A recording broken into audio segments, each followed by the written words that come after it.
இந்த இடம் ஓகேண்ணா. உன்னை தூக்கிட்டு வந்து தண்ணியிலே முக்கி கொள்றேண்ணா. புரியுதா இல்லையா? அவன் தொங்கணும். ஊரு முன்னாடி நிக்க வச்சு கேள்வி கேட்டுருக்கான். அவன் ஊரு முன்னாடி தொங்கணும். புரியுதா?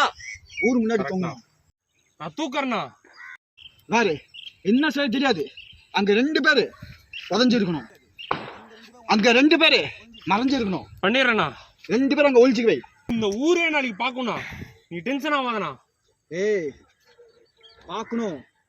பாப்பாங்கண்ணா. பாக்கணும். எல்லாருமே பாப்பாங்க. நீ டென்ஷன் ஆகாதண்ணா.